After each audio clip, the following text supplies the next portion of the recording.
Oh, Mrs. Shirley, we got your Christmas card the other day, and my family and I are very flattered that you remembered us. Corporate cards.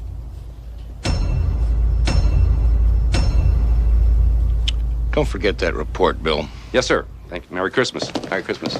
Merry Christmas. Merry Christmas. Kiss my ass. Kiss his ass. Kiss your ass. Happy Hanukkah. Pink Panther, National Lampoon's Christmas Vacation, It's a Mad, Mad, Mad, Mad World, The Private Eyes, Better Off Dead, Euro Trip. Remember back in the day when these completely innocuous animated openings were on every comedy and they lasted forever? Yeah, them were annoying as hell. Also, opening sequence contains no holiday roads. Sure, they brought in Mavis Staples, who's a badass, to sing the Christmas Vacation song, but that motherfucker wasn't written by Lindsey Buckingham. Jeremy makes 6 pop culture references that aren't sins of the movie cliche. Also, he admits that they brought in Mavis Staples, who does a great job with the song in the opening, but still sings it anyway. Har har har, but what's this weak sauce from Santa on his roof game? The roof game is like his entire game. He knows how snow affects that. Jeremy? It's a cartoon, buddy. Chill out.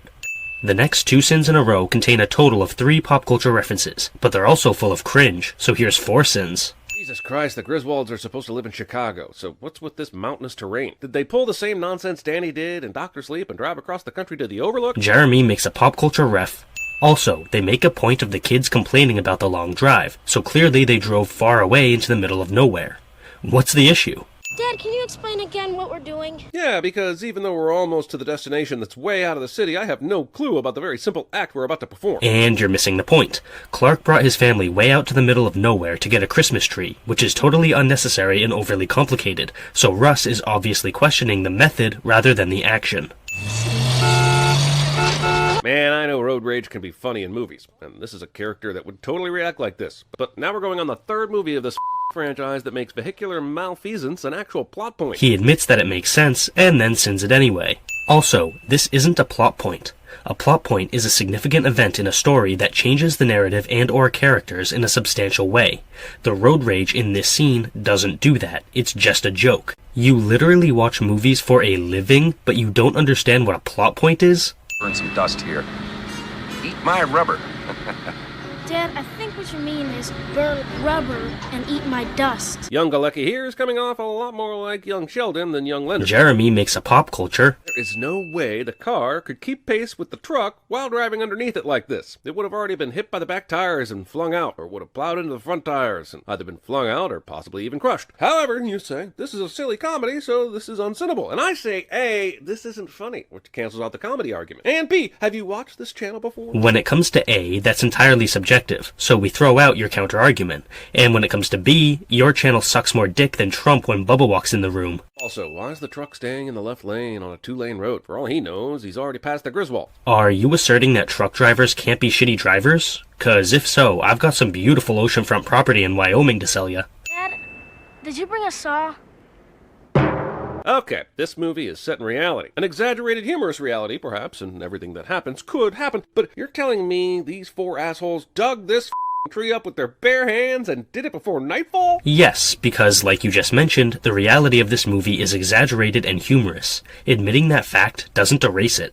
Looks like the toad overestimated the height of his living room ceiling. Insult was not delivered by Selena Meyer, and it definitely shows. Jeremy makes a pop. Yes, Jason was a thing in the 1980s that a lot of comedies like to poke fun at. But how does the hockey mask work as a protective mask for tree cutting? It has holes large enough for flying bark to get through and f*** up his face. Admits that poking fun at Jason was a common thing in the 80s, shortly after admitting that this movie is set in an exaggerated and humorous reality, then sins it anyway. If the sap was this bad, how'd he get his pajamas on? By putting them on and then unsticking them from his fingers?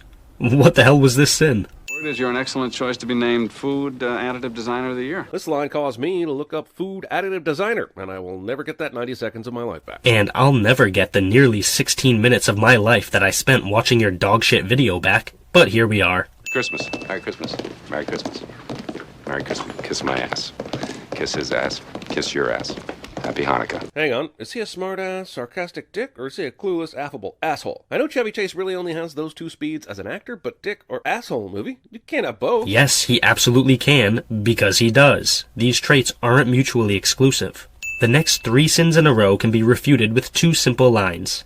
Number 1, comedy movie, Chevy Chase. Number 2, Jeremy says boner. What day is it again? The last time we saw the calendar, it was December 14th, and Clark went from his office to the department store, which makes it really weird that Rusty was there, but whatever. My point is, did they invite the parents to stay here for nearly 2 goddamn weeks? Yes. If you rub it for me, I'll give you a whole quarter. Damn, I just realized we have Elaine from NBC's Seinfeld, Dolores from ABC's The Wonder Years, and Leonard from CBS's The Big Bang Theory, which means we have an official network TV bingo. Jeremy makes 3 pop culture references that aren't sins of the movie cliche. This is not only not how ladders work, it's not how physics works. This entire sequence of hanging lights has been officially brought to you by Looney Tunes. Yup, and what's the sin? Oh, there isn't one? Alrighty then. Would it be indecent to ask the grandparents to stay at a hotel? Considering how loud you're speaking, I'm pretty sure you just did. Assuming that old people can hear things from the next room over. Do you sleep with your brother? Do you know how sick and twisted that is, Mom? Look, Audrey has a point, but this is also a big-ass house, and she could easily crash on the couch of the living room in addition to many other solutions. Yes, and she's also a teenager, which means that she's selfish and not very rational.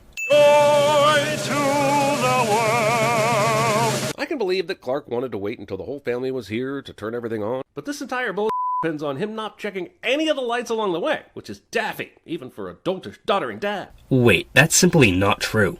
Clark's dad asks him if he checked the lights, and Clark says that he did, and we find out later that the problem isn't the lights, it's the power source. Jeremy is straight up lying right now. Why the fuck you lying?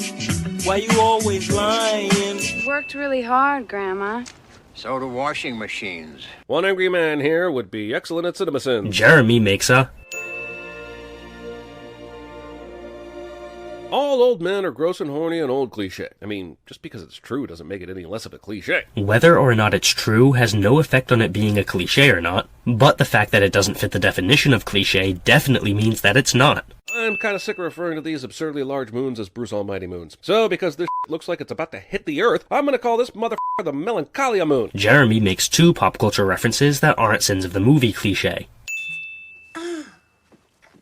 Hilarity ensues, I know, but this setup is unbelievable. First off, who closes an open attic without asking if there's someone up there? Even the biggest asshole in the universe wouldn't do this. Like Kim Jong-un wouldn't even do this to his uncle. Second, why can't Clark say anything? It's not like he's gonna give away the secret location of the gifts. They're hidden in that little crack that's impossible to find. Third, what attic door locks from the outside, not allowing the person inside attic to escape? Look at when he opens the hatch. There's not even a spring-loaded latch that would potentially need to be tripped from the outside. If anything, it's shown as too easy to open, given Clark's head injury. Goddamn, this attic sequence pisses me off. I'm sure it does, because you clearly don't understand the concept of a comedy movie doing comedy things. Everybody come on quick, look at the lights! Chevy Chase says this line's so goddamn adorably here that it almost makes me forget that his asshole personality reportedly chased Chris Columbus off this project as director. Jeremy's seen something he likes cliche, by which I'm clearly referring to Chevy Chase's asshole.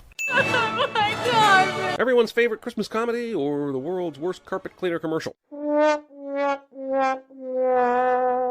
A little bit of Mississippi leghound in him. He'll grab your leg and just go to town. I like this movie a lot, but it comes to a screeching halt whenever Eddie soliloquies about something gross. That goes on for longer than the sound and fury speech in Macbeth. Jeremy makes... Funny that all the employee gifts to Mr. Shirley are shaped the same, but what the did everyone get it? One shoe? Asking a question does not automatically necessitate a sin. Soulless evil boss man conducts business behind a comically large desk that is sparsely decorated cliche. That's not a cliche, buddy. Creates a surface 500 times more slippery than any cooking oil. I know there are certain kitchen machines that need lubricant, but why would you make it this slippery for it to be effective? The parts would be flying off left and right in the dishwasher. Comedy movie. Chevy Chase's asshole. These people are slicking their saucers up to sled down the mountain too, but Clark's already been riding down the slope for a long while at a tremendous rate of speed. So how big is this goddamn mountain? How can you say the word mountain and then complain about the slope being too big?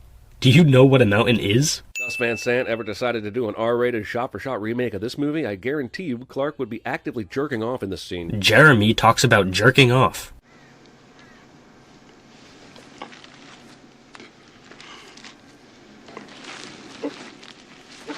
Fast times at the Griswold house. Jeremy. The storm sewer. If it fills with gas, I pity the person who lights a match within 10 yards of it. Match shadowing. Also, for how long is this supposed to be dangerous? We see Uncle Lewis blow it up on Christmas Eve, but this is supposedly the 22nd. Did the methane seriously linger around for 2.5 days?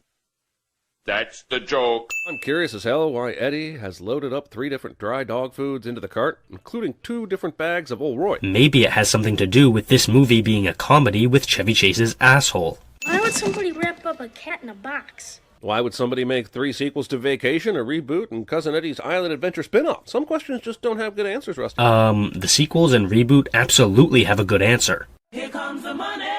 Here we go. Money talk. Here comes the money. Money, money, money, money. Dollar, dollar. Dollar, dollar. Ching, ching, bling, bling. Got the chatter. You ain't talking money. Listen here, it's leaking. Long before Prometheus and the Fantastic Four, Ellen Griswold was doing pioneering research into sticking her bare hand into foreign substances. Jeremy makes 2 pop culture references that aren't sins of the movie cliche. I've done a few cat sins lately, even though, of course, I love cats, but they're also a sin. You see? Look at this. My hands are tied. Do you even listen to yourself when you talk? I drift in and out. I told you had too many plugs in one outlet. Oh, God. Not how electricity works. But it is how comedy movies work, with Chevy Chase's asshole. Your bonus. My bonus. This is such a bonehead move. Doesn't matter how much of an actual check would be here. There's no way Clark would immediately share that with the entire family. With this bonus check, I'm putting in a swimming pool. So even Ellen didn't know? I'm not saying you have to tell your wife everything, but maybe mention that you're going to tear up the backyard and put in something that will take the value of the house down quite a bit, or at least limit your resale to a more niche clientele. You're complaining about Clark doing something boneheaded when he's been consistently characterized as a bonehead throughout the movie. Bigger than you expected? Oddly enough, this is what my college girlfriend and I... Skip. Where are you going to find a tree at this hour on Christmas Eve? At the cliche convenience store, mother... He usually gets cliches wrong, but this time he doesn't even identify the supposed cliche, so it's even worse than normal. Okay, this squirrel is almost as annoying to me as the endgame rat. I cut this tree down about an hour ago. Where's it been hiding? Why hasn't it made a goddamn sound this entire time? Why is it only here for stupid comedic purposes when it also could make a bit of sense? Do I even need to explain why this sin is dumb? I feel like everyone gets it at this point. Oh, and also, yet another pop culture reference. Ho, ho, ho! Merry Christmas, Clark! Damn it, Eddie is dumb. Extremely dumb. But we're saying he's kidnapped a rich executive that screwed Clark over on his bonus on Christmas Eve dumb, while also saying he's clever enough to find said executive with a very limited amount of information that Clark gave him in an emotional speech? Yes. It's people that make the difference. Wow, all it took was several glances from the Griswold to make Frank have an entire change of heart. I guess they didn't have time to squeeze in visits from 4 different ghosts. If by several glances you mean witnessing the effect that his actions have on a real family, then yes. Oh, and also, yet another goddamn pop culture reference. You want to come in, you are going to have to break down the goddamn door!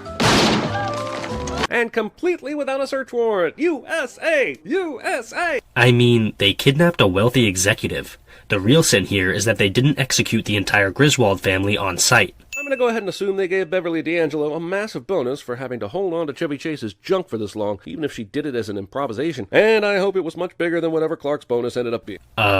Feminism?